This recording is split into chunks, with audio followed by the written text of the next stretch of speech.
Hello, friends. Welcome. I'm so glad you're here. I'm your name, and for years I've been sharing ideas about how to live a fuller, more meaningful life. We often think strength means being tough, hiding our feelings, and pretending everything is perfect. But what if true strength lies in something completely different? What if it's about embracing our vulnerability? This book, How the Courage to be Vulnerable Transforms the Way We Live, Love, Parent, and Lead, isn't about becoming someone you're not.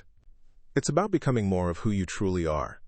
We often build walls around our hearts, afraid of being hurt, judged, or rejected.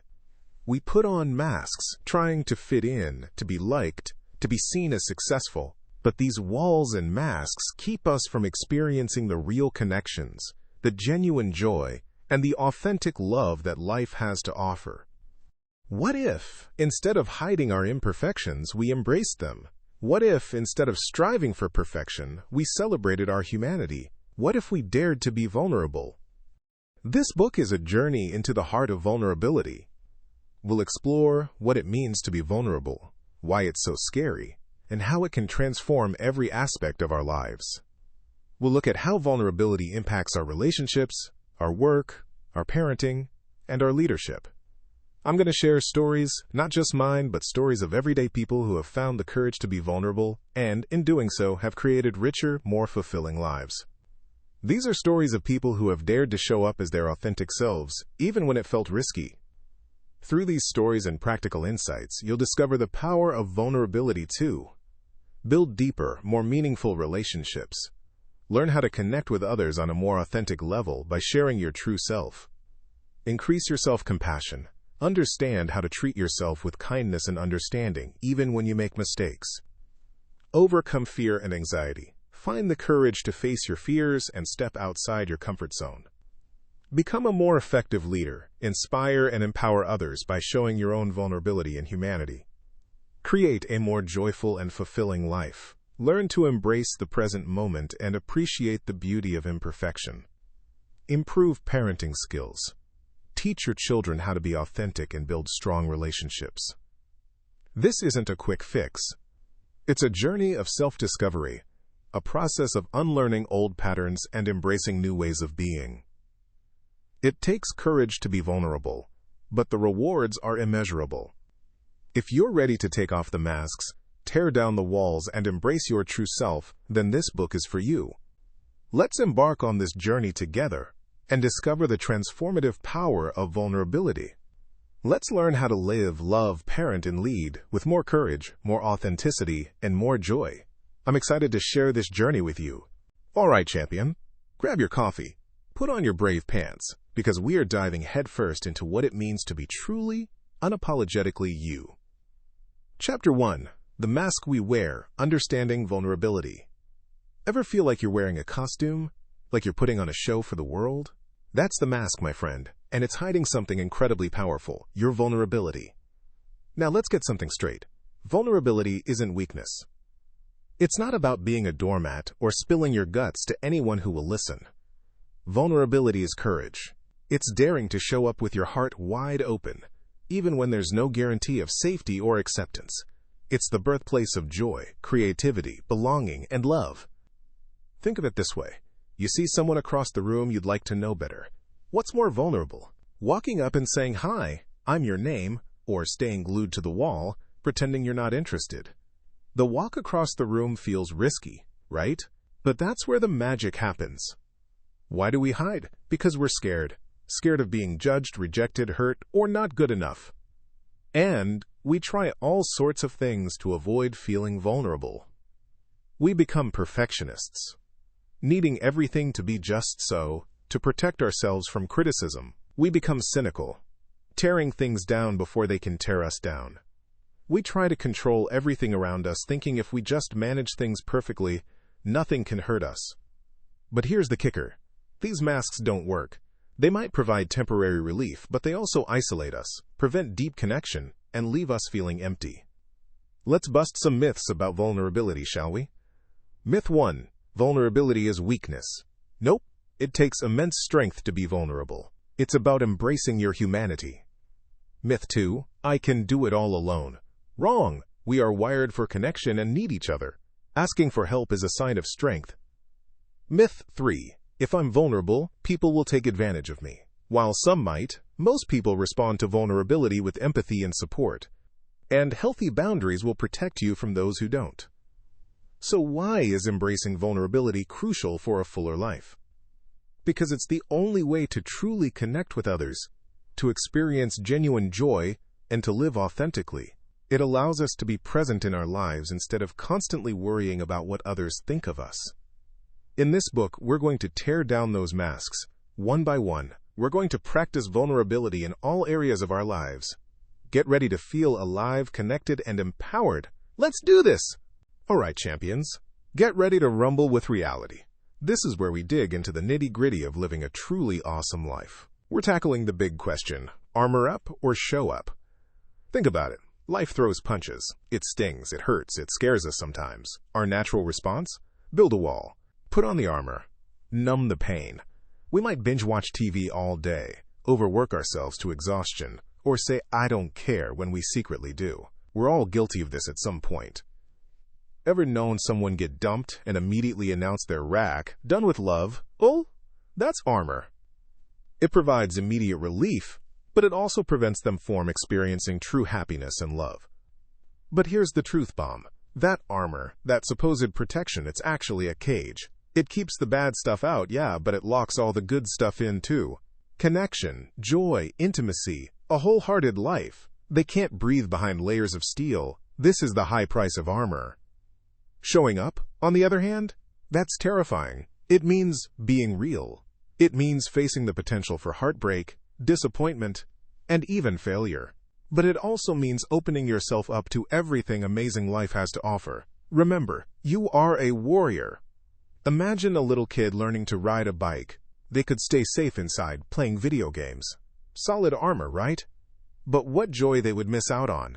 Instead, they bravely get on that bike, fall, scrape their knee, and get back on. Each time, they are choosing courage over comfort. That's exactly what you need to do. Showing up means saying, I'm scared, but I'm doing this anyway. It is not being reckless, but it means going into the world with your guard down and without the armor. Choose courage. Choose to show up. Choose showing up rather than the allure of comfort for a richer, more meaningful life. I promise, you are ready for this. Go out there and show the world what you've got. All right, champions, get ready to unleash the incredible power inside you. We're diving into a game changer today. Owning our mistakes and saying those two little words, I'm sorry. Chapter 3, The Power of, Owning Our Mistakes. Think about it. How does it feel to mess up? Not great, right? That pit in your stomach, that wave of shame. It's uncomfortable. A lot of us try to avoid feeling that discomfort like the plague. We make excuses, blame others, or just pretend nothing happened. But here's the truth. We all make mistakes. We're human. It's part of the deal. Trying to pretend we don't only builds walls between us and the people we care about. It's like trying to build a house on a shaky foundation. Eventually, it's gonna crumble. So why is saying I'm sorry so darn hard? 2 reasons. Ego and fear. Our ego screams, you're perfect, you can't be wrong. And fear whispers, they'll think you're weak, they'll judge you. Are these true? Absolutely not. Actually, vulnerability, like admitting we messed up, is a sign of true strength. It shows that we're not afraid to be real, to own our imperfections. Think about John. He accidentally missed his best friend's birthday dinner because he has a work emergency. Instead of making pathetic excuses, he calls his friend and says, Hey, I wanted to personally apologize for missing the dinner. I know how much this meant to you, and I feel terrible that I couldn't be there. I was so caught up with work, but that's not an excuse. I should have managed my time better. Then, he offers to take his friend out as a way of making it up to him. See? No excuses, just taking accountability. That's a real apology. It acknowledged the mistake, expressed remorse, and demonstrated a desire to make amends. When we apologize genuinely, we show respect. We show that we value the relationship. That, I am sorry, that sounds like music. Remember, saying I'm sorry is not a sign of weakness. It's a superpower. It can heal wounds, repair relationships, and, most importantly, free you from the burden of pretense. So go out there, champions, and own your beautiful, imperfect selves. All right, champions. Are you ready to unleash the power within and speak your authentic truth? This is it. Chapter 4, Speaking Your Truth, Saying What Needs to Be Said. Let's be honest, how often do you bite your tongue? How many times have you walked away thinking, I should have said? We've all been there. It's scary voicing opinions to friends, family, or at work. We want to avoid conflict, appear agreeable, or maybe fear judgment. But bottling it all up? That's a recipe for resentment, frustration. You deserve better, and so does the world. Think of it like this. Your truth is like a beautiful song wanting to be sung. Keeping it trapped inside? That's like silencing the music. Speaking your truth isn't about being confrontational. It is about being authentic, respectful. Why is it so hard? Fear is a huge player. Fear of rejection, fear of hurting someone's feelings, fear of being wrong. We create narratives in our heads. They'll think I don't want to make things awkward. Stop. These are just stories. They aren't facts. How to speak your truth kindly and firmly. Know your value. Acknowledge that your voice matters. Your perspective is valuable. Your needs are valid. Choose your words carefully. Instead of saying you always do this, try I felt this way when. I statements are your superhero cape. Focus on your feelings. Be respectful. Speaking your mind doesn't mean being disrespectful. Aim for constructive dialogue, not destructive arguments. Practice makes perfect. Start small. Practice with people you trust. The more you do it, the easier it gets. Example. Let's say your colleague Ben consistently takes credit for your ideas in meetings. You could say, Ben, I appreciate your enthusiasm in sharing ideas, but in the last meeting, I thought I expressed my idea on XYZ. I hope you are happy with the great ideas coming to our team. This approach acknowledges your colleague's enthusiasm in sharing and also express your concern. It is a reminder and a gentle approach to deliver what is in your heart. Speaking your truth is not always a comfortable ride. Sometimes it is hard, but it is a muscle, and you need to start exercising it even if you have never done it before. It's about honoring yourself, setting boundaries, and creating authentic relationships. You've got this. Now go out there and let your voice be heard. All right, let's dive into Chapter 5 of your incredible journey. Get ready to unleash your potential. Chapter 5. Receiving with grace, allowing others to help us. Hey there, champion. How often do you find yourself struggling, wrestling with a problem, or feeling totally overwhelmed, yet refusing to ask for help? Be honest. It's a common trap, and we're all guilty of it sometimes. We think asking for help shows weakness, but I'm here to tell you it's quite the opposite. It's a superpower. We live in a world that often glorifies independence. Do it yourself. Be a self-made person. While those are valuable ideals, somewhere along the line, we confused self-sufficiency with isolating ourselves. We started to believe that needing help meant we weren't strong enough, good enough, or capable enough. Nonsense. Think about it. A team of superheroes is always stronger than one rogue hero, right? Receiving with grace flips that thinking on its head. It acknowledges that we're all interconnected, that we all have strengths and weaknesses, and that allowing others to support us isn't a sign of failure, but rather a recognition of our shared humanity. It builds bridges, strengthens bonds, and makes life richer.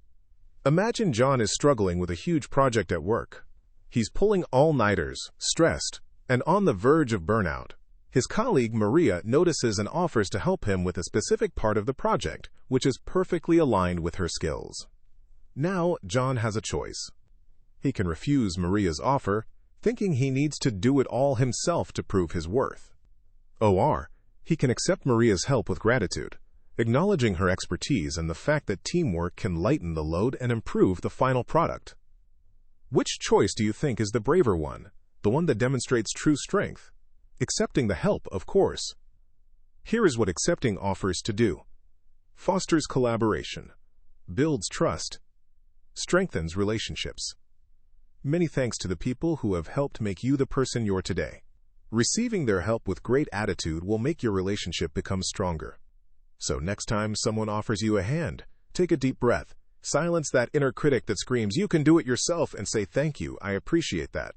Open your heart to the kindness around you. You deserve it, my friend. You are worthy of the support, and by receiving it with grace, you're giving a gift back. You're strengthening the bonds that make life truly meaningful. Now go out there and receive.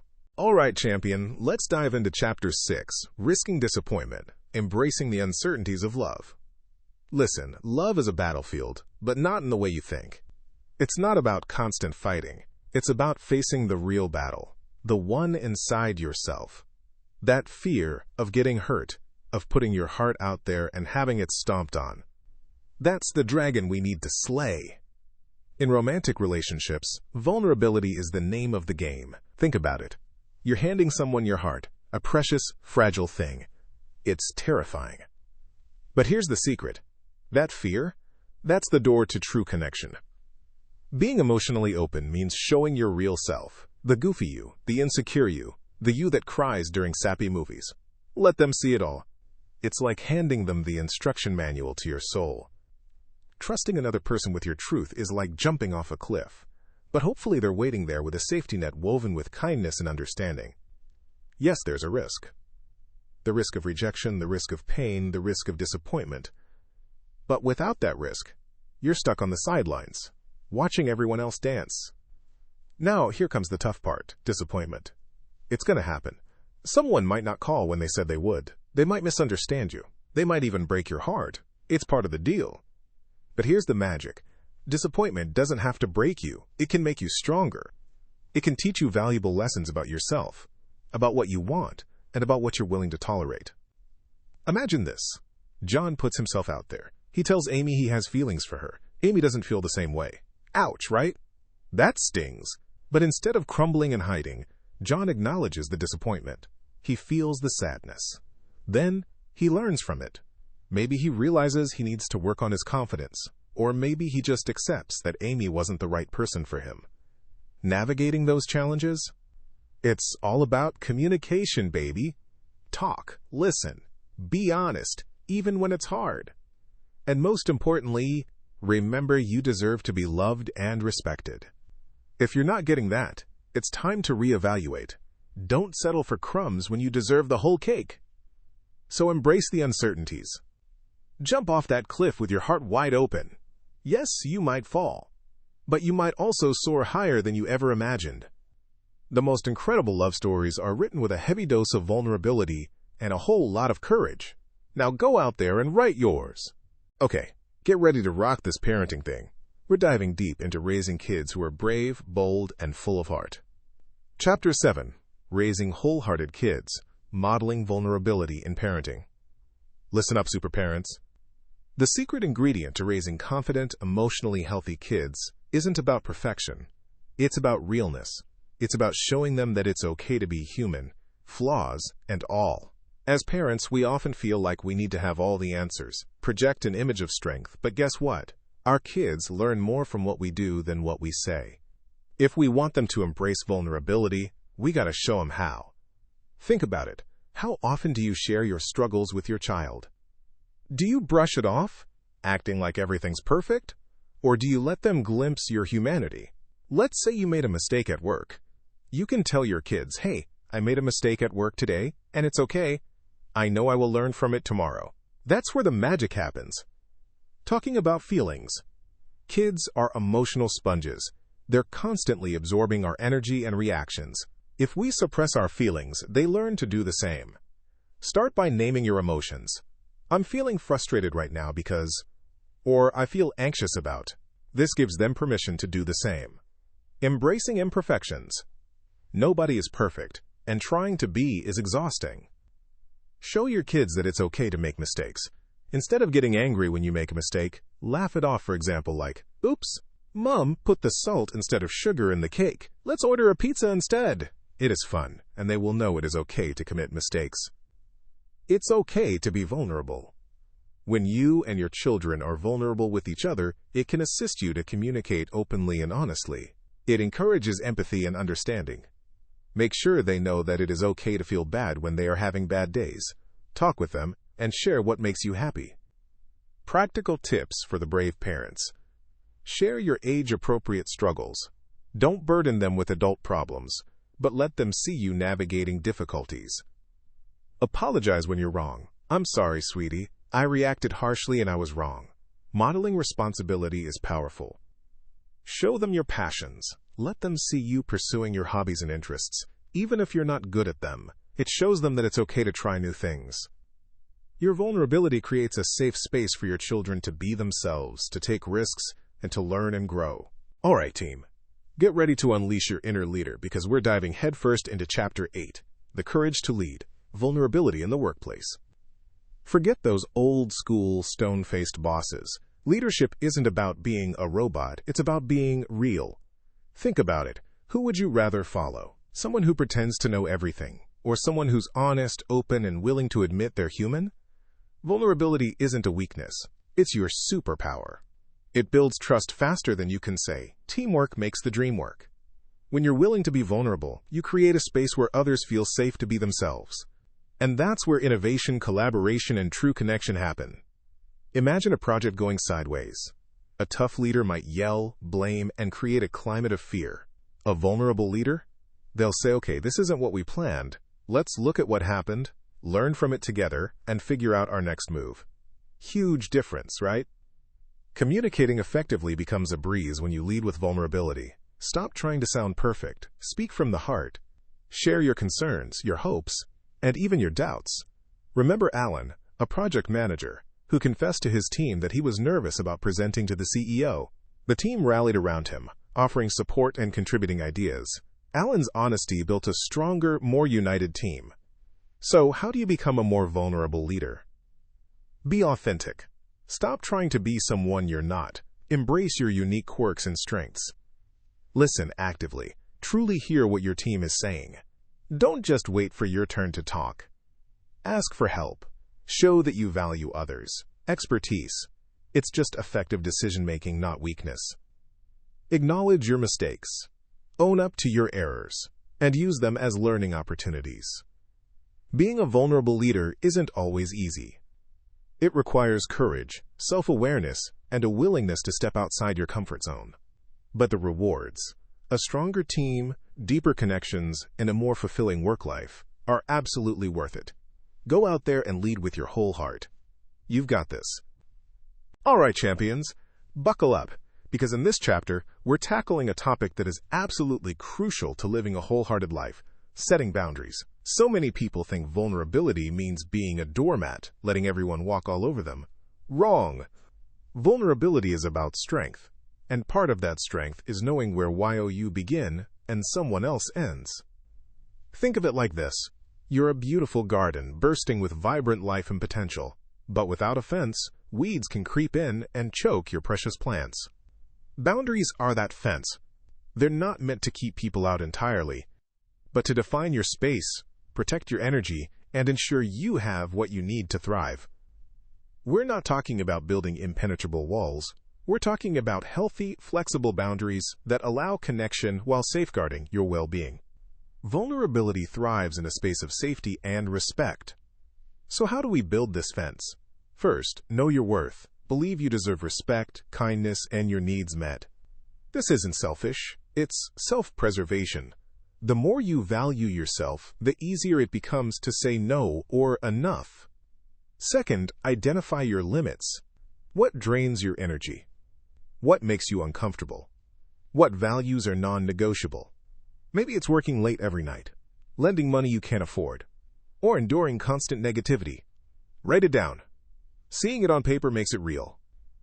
Third, communicate clearly and kindly. Start small. Practice saying no to things that don't serve you. Be direct and honest without being rude. I appreciate the offer, but I'm not available. I understand you're upset, but I need you to speak to me respectfully. Remember, a simple no is a complete sentence. Fourth, be consistent. Setting a boundary once isn't enough. People will test it. Gently but firmly reinforce your boundaries each time. Don't let guilt or fear sway you. This is about protecting your peace. Let's look at an example. Imagine John is constantly asked by his friend to help him move his furniture every weekend. John values his weekends for relax and spend time with his family. With this in mind, John needs to protect his personal time. John can honestly and kindly say, "Hey buddy, I wish that I could help you this weekend, but I had planned to take some time to spend time with my family this weekend. I won't be able to help but hope you can do the moving without me. Remember, setting boundaries isn't about pushing people away. It's about creating healthy relationships where everyone feels respected and valued. By protecting your vulnerable self, you create the space for genuine connection and authentic living. Now go out there and build that fence, one brick at a time. You got this. Okay, friend, buckle up, because we're diving headfirst into the muck. It's time to wrestle with shame, that sneaky little monster that tries to convince you that you're just not good enough. This is Chapter 10, Navigating Shame, the Enemy of Vulnerability. Listen, shame is a liar, a big, fat, nasty liar. It whispers, or sometimes screams, in your ear, telling you that you're unworthy of love, that you don't belong, that you're fundamentally flawed. And when it claws its way in, vulnerability packs its bags and runs screaming for the hills. Why? Because vulnerability means showing yourself, flaws and all, and shame hates that. Think of it this way. You're about to try something new, maybe starting a business or learning guitar. Exciting, right? But then, shame creeps in. Who are you to think you can do that? It hisses. You'll just fail. You always do. Everyone will laugh. Suddenly, that exciting challenge seems terrifying, and you're tempted to retreat back into your comfort zone. That, my friend, is shame at work, sabotaging your growth and keeping you small. So how do we fight back? First, you got to know your enemy. What are your shame triggers? What situations or thoughts make you feel that sickening sense of worthlessness? Maybe it's criticism. Maybe it's feeling inadequate compared to others online. Maybe it's a reminder of a past mistake. For John, it's his inability to cook. Rather than trying, he feels ashamed and avoids the kitchen altogether, ordering takeout every night, secretly hating himself for it. Identify your personal triggers, write them down. Awareness is the first step. Next, practice self-compassion. Shame thrives in an environment of self-criticism. When that negative voice starts up, actively challenge it. Talk to yourself like you would talk to a friend who's struggling. Everyone makes mistakes, John. It's okay not to be perfect. Maybe try a simple recipe, YouTube it, and laugh if it goes wrong. Replace those harsh, judgmental thoughts with words of kindness and understanding. Finally, find your tribe. Shame wants you to feel isolated, like you're the only one struggling. But you're not. Reach out to trusted friends, family, or a therapist. Sharing your vulnerabilities with safe people diffuses the power of shame. Knowing that you're not alone is incredibly powerful. John, opening up to his friend about his cooking anxieties, found laughter, support, and even a few shared meal nights. Shame doesn't have to win. By understanding its tactics, practicing self-compassion, and finding your tribe, you could build shame resilience and reclaim your power to be vulnerable, to be authentic, and to live a wholehearted life. Now go out there and fight for it. All right, champions, let's unleash the power of self-compassion. Get ready, because this chapter is all about you. Chapter 11, Compassion's Embrace, Treating Yourself with Kindness. Hey there, future rock star. I know life can be tough. We stumble, we fall, we make mistakes. That's human. But here's the kicker. Somewhere along the way, we forget to be kind to ourselves when we really need it the most. Think about it. If your best friend, let's say Alex, messes up big time, forgets a presentation, says the wrong thing, totally bombs an interview, what do? You probably offer a shoulder to cry on, right? You remind Alex of their strengths, tell them everyone makes mistakes, and maybe even take them out for ice cream. You're compassionate. Now be honest. When you mess up, what do? My guess? You probably beat yourself up. How could I be so stupid? I'm such a failure. Everyone's going to think I'm an idiot. Sound familiar? This, my friends, is where self-compassion comes in. This isn't about making excuses or letting yourself off the hook. It's about treating yourself with the same gentleness, understanding, and kindness you offer to others. It's like giving yourself a big warm hug in the inside. Why is this important? Because self-criticism actually prevents us from learning and growing. It creates a cycle of negativity that keeps us stuck. Self-compassion, on the other hand, allows us to acknowledge our imperfections, learn from our mistakes, and move forward with greater resilience. How do we do it? First, recognize your suffering. When you're feeling down, acknowledge the pain. Say to yourself, "This is hard," or "I'm feeling really sad right now." Just naming it can help. Second, remember that you're not alone. Everyone struggles, everyone makes mistakes. Imperfection is part of the human experience. Think other people whom you know also have the same problem, and you are not alone. Third, offer yourself kindness. This is where the magic happens. Put your hand on your heart and say something kind to yourself. "It's okay, I'm doing my best." Or, "I'm learning and growing." Or, "I'm worthy of love and kindness, even when I mess up." Give yourself permission to not be perfect. It might feel awkward at first. You might even feel like you don't deserve it. But keep practicing. The more you treat yourself with compassion, the easier it becomes. So let's make a pact, right here, right now. Let's promise ourselves to be a little kinder, a little gentler, and a lot more compassionate with ourselves. Because you deserve it. You are amazing. You are worthy. And you are absolutely capable of creating a life filled with joy, purpose, and self-love. Believe it. Now go out there and shine. All right, champion, let's talk about building your tribe. Because let's be real, we're not meant to go it alone. We're social creatures, hardwired for connection. We need folks who get us, who see our quirks and love us because of them, not in spite of them. Finding your tribe, the importance of connection. Think about it. Have you ever felt truly seen, truly heard, truly accepted, just as you are, flaws and all? That feeling? That's the magic of belonging to a tribe. It's not about fitting in, conforming, or pretending to be something you're not. It's about finding people who resonate with your soul, who amplify your strengths, and who hold space for your vulnerabilities without judgment. A tribe isn't just a group of friends. It's your support system, your sounding board, your safe haven. They are the people with whom you can share your deepest fears and your wildest dreams, knowing that you will be met with compassion and encouragement.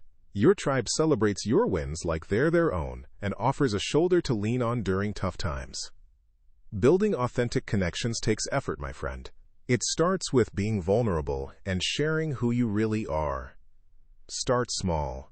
Maybe it's joining a book club, a hiking group, or volunteering for a cause you believe in. The key is to put yourself out there, to be open to meeting new people who share your interests and values. Here's a tip. Don't be afraid to initiate contact. Strike up a conversation. Invite someone for coffee. Offer a genuine compliment. You never know where a simple interaction might lead. Also remember, not everyone you meet will become a member of your tribe. That's okay. Just keep searching, keep connecting, and trust that you will find your people. Imagine John, who felt isolated after moving to a new city. He joined a local improv group, something he'd always wanted to try. He was terrified at first, but he pushed himself to participate. Slowly, he started connecting with other members of the group. They shared a passion for creativity and humor, and over time, they became his tribe, his chosen family. Remember, your tribe is out there, waiting to connect with you. Start building those real connections, be yourself fearlessly, and get ready to feel the incredible strength and joy that comes from true belonging. You've got this. All right, champions, buckle up, because we're about to dive headfirst into some seriously inspiring stuff. This is it. Chapter 13, Vulnerability in Action, Real-Life Stories of Courage. Let's see how vulnerability plays out in the real world. Prepare to be amazed. We often talk about vulnerability and how it can improve our lives, but seeing it in action is where the magic truly happens. These aren't stories of superheroes with capes. They're stories of everyday heroes like you and me who dared to show up, to be seen, and to be honest about who they are. Take, for example, Alex, a budding entrepreneur. His first business venture crashed and burned publicly. Instead of hiding in shame, Alex took to social media. He shared his failures, what he learned, and his raw emotions. It was terrifying. He feared judgment, but what happened was incredible. People rallied around him, offering advice, support, and even investment in future projects. Because he dared to be vulnerable, Alex connected with people on a deeper level and bounced back stronger than ever. Then there's Maria, a teacher who struggled with anxiety. For years, she masked it, fearing it would make her seem weak. One day, addressing her students, Maria had a panic attack. Imagine how frightening that must have been, but instead of pretending, she confessed her struggles. To her surprise, many students shared their own battles with anxiety. Maria created a safe space for open discussion and connection, turning her vulnerability into a powerful teaching tool. The students felt so comfortable sharing with her. Finally, let's look at David, a stay-at-home dad who always felt pressured to project invincibility to fit societal expectations. After months of bottled-up frustration, David opened up to his support group about his feelings of inadequacy and the challenges of balancing childcare with his own aspirations. This act allowed him to express his desire to develop his passion with the support of the other fathers and without feeling inadequate. These are glimpses of bravery, proof that authenticity, not perfection, builds connection. So are you ready to write your own story of courageous vulnerability? All right, champions, buckle up. It's your favorite motivational guru coming at you with a dose of pure, unadulterated positivity. Today we're diving headfirst into Chapter 14, Cultivating Gratitude, Finding Joy in the Present. Listen up. How often do you find yourself stuck in a loop of, I wish I had, or if only I could? It's a human thing, but it's also a joy stealer. That's where gratitude comes in, my friends. Gratitude is like a happiness magnet, pulling you away from the not enough and straight towards the I have plenty. Think of it this way. Your mind is like a garden. If you plant seeds of lack and worry, that's what will grow. But when you plant seeds of gratitude, you cultivate a beautiful garden of joy, even when weeds pop up. It's about shifting your focus. Instead of dwelling on that promotion you didn't get, appreciate the job you do have, the skills you're learning, and the people you work with. Gratitude isn't just about feeling warm and fuzzy, though it does do that. It's a powerful antidote to fear and scarcity. When you're focused on what you're thankful for, you're less likely to be paralyzed by fear or consumed by the feeling that you're not enough. This, in turn, makes it easier to embrace vulnerability. When you're grateful, you're more secure, more grounded, and more willing to risk showing up as your authentic self. How do we cultivate this garden of gratitude? Simple. Start small. Every morning, write down 3 things you're grateful for. It could be anything. The sun shining, a good cup of coffee, a supportive friend. Keep a gratitude journal. Tell someone you appreciate them. Notice the good things, no matter how small. Let's say that Tom has a terrible day at work. Instead of letting it ruin his evening, Tom can think about the support she receives from his family, or the opportunity to learn new things that is present in his job. Don't wait for the perfect moment to be grateful. Be grateful now. Be grateful for the mess, the challenges, the opportunities to learn and grow. Because here's the secret. Those tough times, they often lead to the greatest growth, the deepest connections, and the most profound gratitude of all. Now go out there and cultivate that gratitude, champ. You've got this. All right, champions. Let's wrap this up with a bang. Chapter 15, The Ripple Effect, How Your Vulnerability Impacts the World. Remember everything we've talked about? Taking off the mask, choosing courage, owning our mistakes. It's not just about you, friends. It's about the domino effect your bravery creates. Think of dropping a pebble into a still pond. What happens? Ripples! They spread outward, touching everything in their path. Your vulnerability? That's the pebble. When you dare to show up authentically, imperfections and all, you give permission to everyone around you to do the same. You say, hey, it's okay to not be perfect. It's okay to feel. It's okay to be human. Maybe your neighbor, seeing you admit you messed up a project at work, is suddenly brave enough to apologize to their spouse for an argument. Maybe your friend, witnessing you ask for help when you're struggling, finally feels safe enough to reach out themselves. See the connection? It's not about being a martyr or some kind of superhero doing it for the others. It's about you, being better. But being better often means more for you and for others. The world needs more real, more heart, more connection. You become a beacon of hope in the middle of a sea of posed pictures with filters. By courageously showing who we really are, without holding back, we are making the world lighter. We are teaching others to be lighter too. And we are making authentic connections. These connections are the glue that can prevent misunderstanding, wars, violence, and division. Your vulnerability matters, and it's contagious. So step into your courage. Drop that pebble. Let's create a world worth ripples of genuine connection. You are the change the world needs.